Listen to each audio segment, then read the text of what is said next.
Hello there, we're back together, and you're gonna love this. Now, I'm betting that you really liked paradigms. I remember when I first discovered that, I thought I was the only one that knew it. It's such a neat idea. Now we understand why we're not doing what we already know how to do. Now let me ask you something really important.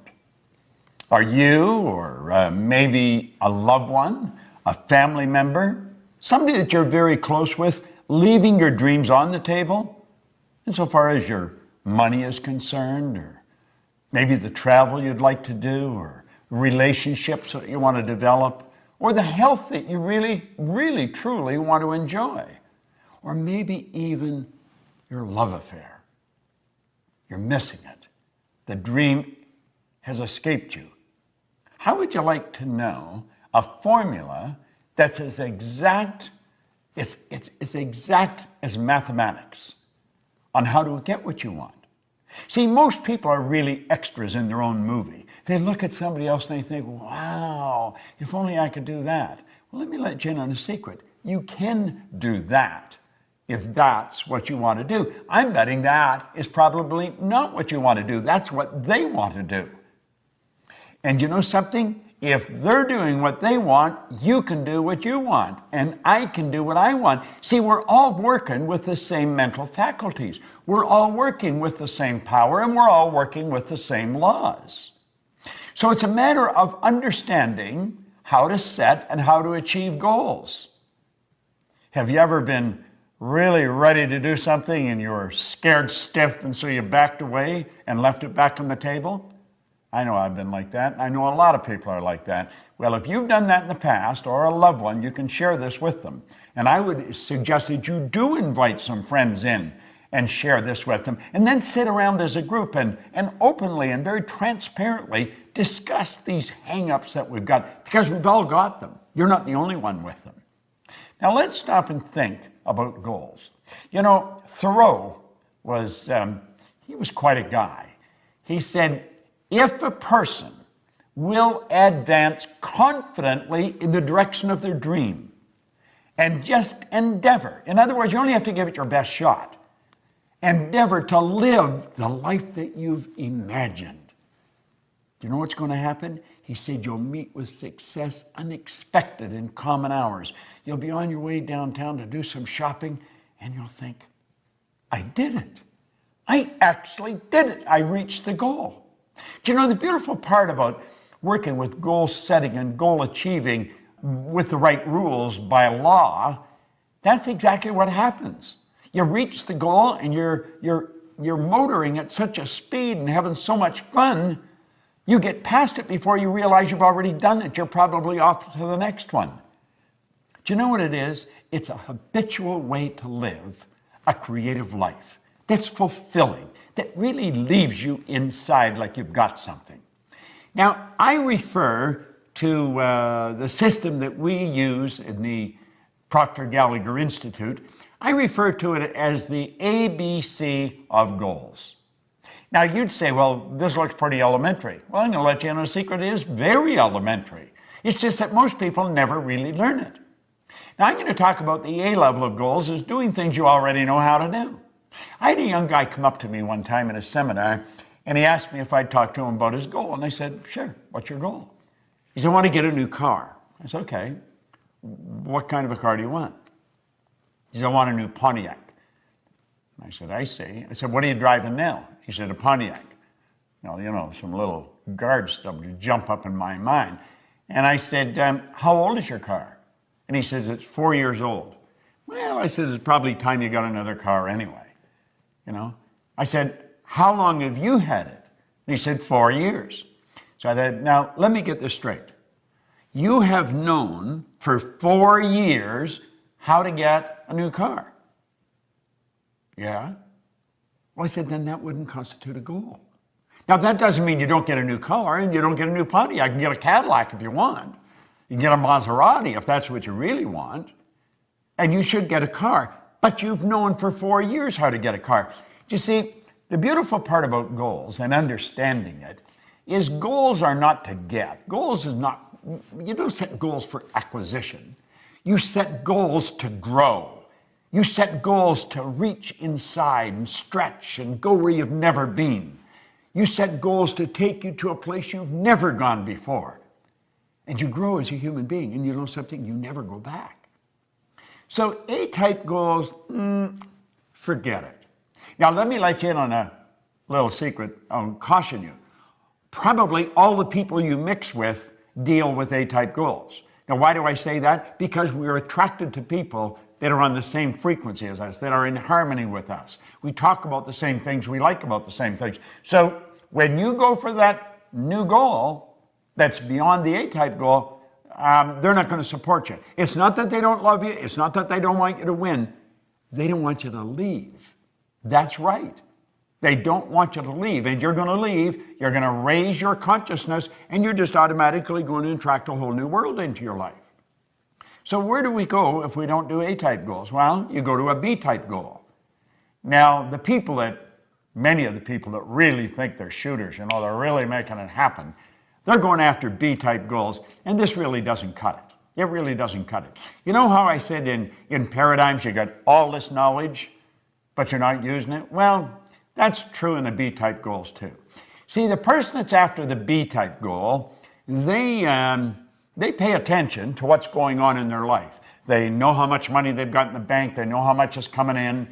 And they're pretty accurate when they survey their world. I'm talking about their material world and their social world of, him and her and it and them, the people that they could go to for support. And they've got to have a plan. The plan has to be right on the money. Now, they think if this happened, and if that happened, and if she did this, and he did that, and if that money come in like I want it to come in, if all these things happened, then I could do that. And so reluctantly, we say, that's the goal.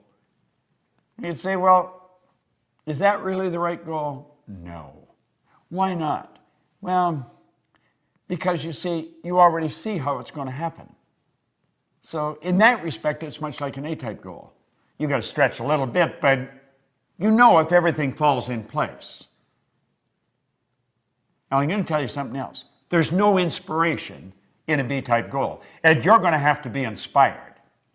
But you don't get inspired going after a B-type goal, and your old buddies, the A-type people that you're always with, they're not going to support you because they don't want you to leave. So we got no support, and we've got no inspiration.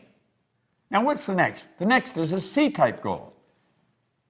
See, the C-type goal, that's what I really want.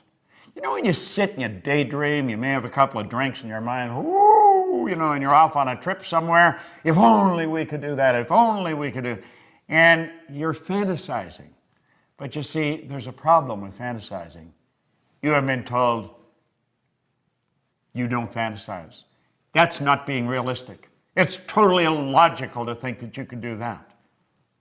Well, that's pretty interesting, It really is pretty interesting.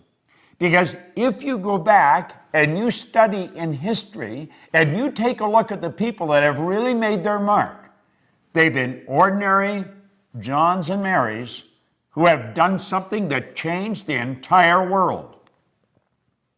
Now, you'll often hear people say, well, one person can't change the world. I'm going to tell you something. One person changed my world. And I'll lay you odds, you get locked into this and you share it, and they're going to say you've changed their world. See, we've got to be able to get beyond that barrier of logic. We've got to break through that paradigm. That line that separates us from what we want? It's a paradigm. That's all it is.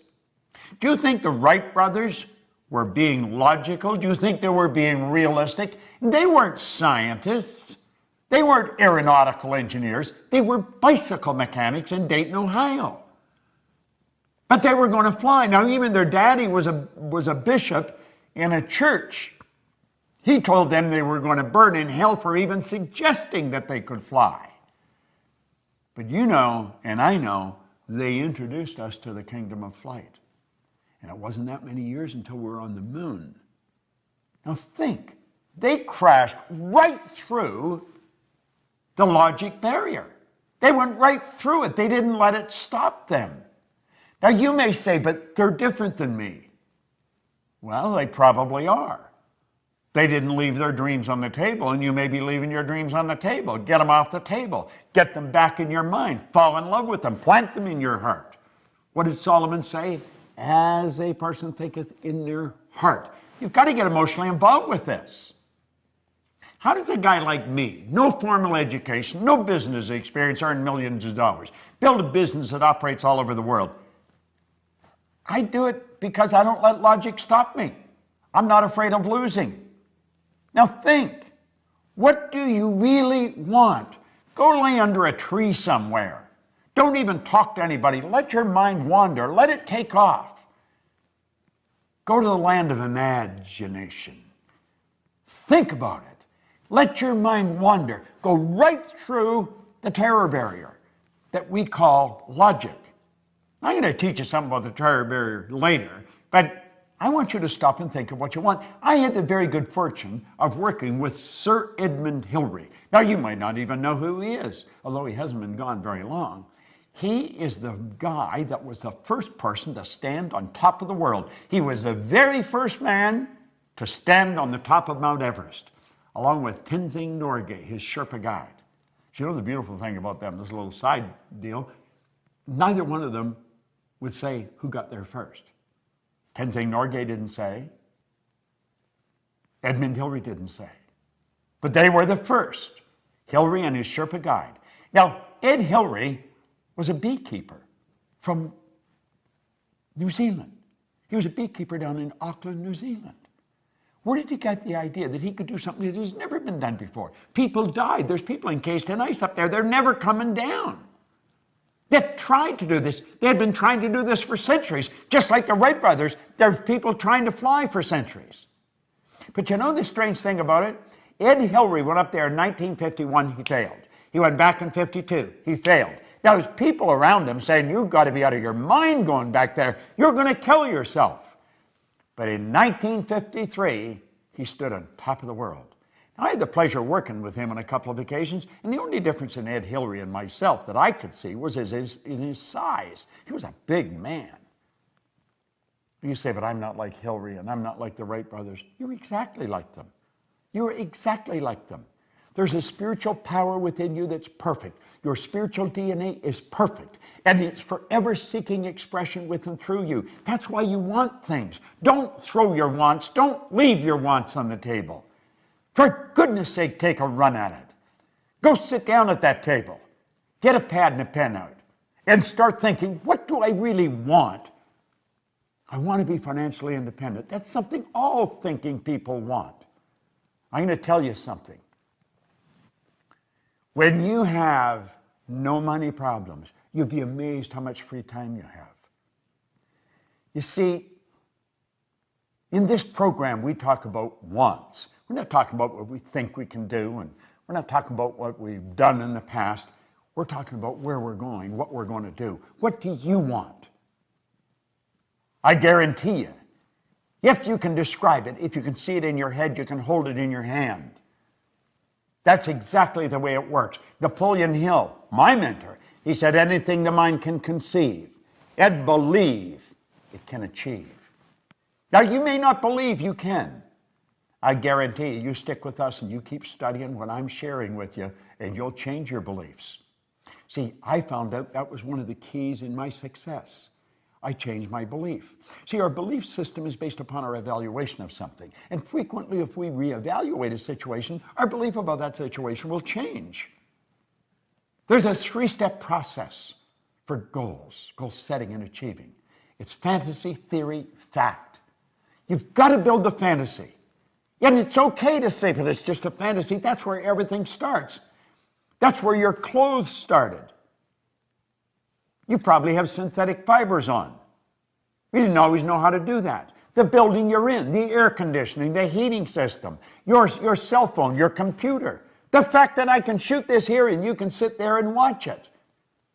We weren't always able to do this. Somebody fantasized. And then they turned their fantasy into a theory. See, they went from using their imagination and they began to use their reasoning factor, and they started to add thoughts to it. And they started to bring it together. And they started to give it some serious thought. It's like Hillary said, I bet I can get to the top of that mountain. Everybody's saying they're crazy, but they didn't know what he could see. He could see what they couldn't see. The Wright brothers. One was saying to the other, I see it, brother, I see it, I see us up there. And when they got up, they were only up for 14 seconds. And somebody said, yeah, but their first flight was only 14 seconds. And they said, we not only got up there, but we stayed up there for 14 seconds. See the difference in perception, in attitude? Don't listen to anybody else. The only person you want to listen to is somebody that's accomplished more than yourself and know that they're no better than you. Listen to them. Do what they tell you. I know how to win. If you can build the fantasy and you can turn it into theory, I guarantee you it'll turn into a fact. You hold the idea in your mind and it must manifest in form. That is an absolute law. The wealthiest man in the world in 1908 really started this movement that we are talking about today. Andrew Carnegie told Napoleon Hill, he said, any idea that is held in the mind, that's emphasized, that you fall in love with, that's either feared or revered, will begin at once to clothe itself in the most convenient and appropriate form available. Now, I want to share something that a lady come up on an airplane and give to me. She said, your materials really helped me. I want to give you something that's helped me, and it'll probably help you. It's a wonderful quote, and no one gets credit for it. Said, blessed are the humans who look for unseen things that are intuitive, but not yet accepted into the reality of life. The intuitive is the feeling part of you, the part that can see something nobody else can see. You see it in your mind. It's never been accepted into the reality of life by you or any of your friends or relatives or loved ones. But you can see it. You wouldn't be able to see it if you couldn't get it. Blessed are the humans who look for unseen things that are intuitive but not yet accepted into the reality of life. Now listen to what he says. They will be rewarded with knowledge and wisdom and will become the forerunners of the newest sciences on the planet. Do you know something? There has been over 1,000 people go up Mount Everest since Ed Hillary did. I get on a plane now to fly to the other side of the world, and I go to bed. That's right. I go to bed. They've even got a bed, and they give me a duvet to cover myself. And they ask me if I'd like breakfast when I wake up. God bless the Wright brothers. God bless Ed Hillary. They're no different than you or me. Don't let the fact that you don't know how to do it set the goal. In fact, if you know how to do it, it's probably no good. It's got to scare and excite you at the same time. Now, I want you to go and sit down at that table. And you pick up those dreams that you've left sitting there for a while. And you say, no more. I'm alive, I'm awake, and I'm on the move, baby. There may be no one that understands, but I understand.